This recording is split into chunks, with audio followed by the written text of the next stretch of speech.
All right, so the objects I want to talk about today, really a village um, called Deir el Medina, and then I also want to talk about the strikes that were happening within this village. Um, this was a pretty interesting village, and we've looked at a parallel one when we looked at Cahoon and Lahun a few weeks ago. These were specialized workers who were there to build the tombs for the kings. In terms of Deir el Medina, we know that it was started under Ramses II, and if you listen to my lecture um, about the overview of the middle and end of the New Kingdom, you know that Ramses II ruled for a very long time. So it was started a bit earlier than him, but it was really at its height in terms of the number of workers and what was being done. This is an overview of the village. And as you can see down here, there's about 70 houses within the walls and about 40 outside. And I'll show you another view here. The necropolis, that's, necro means dead, city, so city of the dead. That's where they were burying their own dead. So they didn't build their own tombs. Well, sometimes they built small tombs, but that's where they were burying themselves. And then, of course, they were working on the other tombs for the pharaohs. And then here's another view of this. So this is a side view. You can see the village here, and then here's the necropolis up here. And then finally, one more view where you've got the village here, and then the necropolis is here.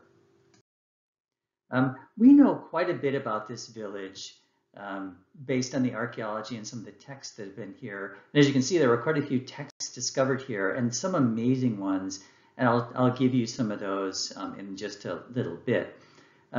Like the other villages, the worker villages we looked at in the Old Kingdom, when we looked at Cahoon in the Middle Kingdom, and now in the New Kingdom, food had to be brought in.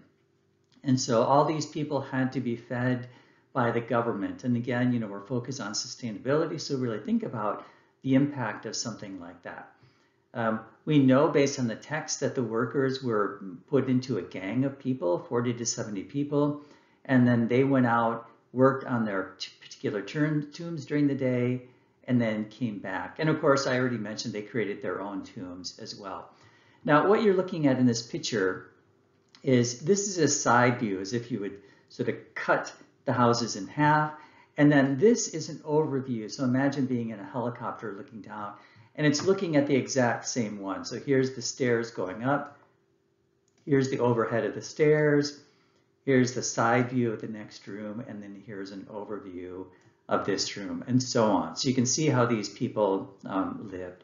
So they had shrines, they had storage rooms, some of them had kitchens, and you can see that some of the storage rooms were even cellars that they built underneath the floors of their homes. Some really amazing technology was also found here. This is an artificial toe. And so someone was missing a toe, and for maybe because of the work, we're not quite sure, and someone made up this device so that it would attach to the foot so they would have a big toe. Anyway, not really something to do with sustainability, but I found it pretty interesting what these people were doing while they were living here. Deir el Medina can also tell us about some issues that were going on, especially towards the end of the New Kingdom. Now, I've been mentioning these strikes. So from Ramses III, there were strikes, and I've got a bit of text here where you can read, absence of the gang. That means they didn't show up because they were hungry and the rations weren't brought to them. And then this is day 7 of this month. This is day 9. They weren't working again. They were hungry and without food. And so these texts tell us quite a bit about what was going on. Now, sometimes related to this, when people weren't fed, they get desperate. Like, people don't normally just sit down and die. They do things. So we have evidence of tomb robberies. Now, some of these robberies happened a little bit later, but all of this is related. And we sort of have, it's almost like trial transcripts where people confessed to robbing things. And so that's what this particular text is. Now, I'm not going to go through everything. I'll let you stop the video and read through this, but you can see here, we committed robberies in the West. And then they talk about what was stolen. So why don't you go ahead and stop the video and read through this text. And then in this next slide, we've got officials going through the tombs and figuring out what was broken into and what was saved. For example, what they did for this particular report, they looked at 10 tombs, sorry.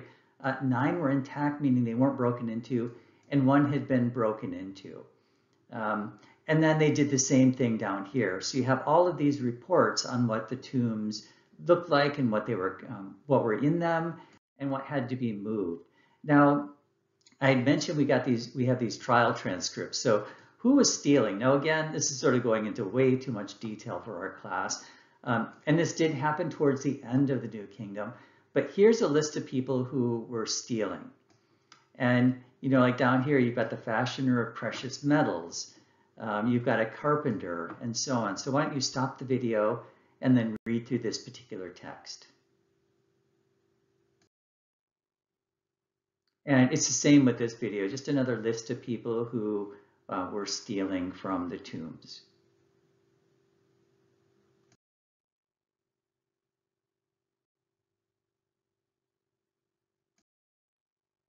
Okay, based on the text from Deir Medina, we can tell also what they ended up doing with their money, because when they confessed, they said, by the way, I took all this money and this is what I used it for.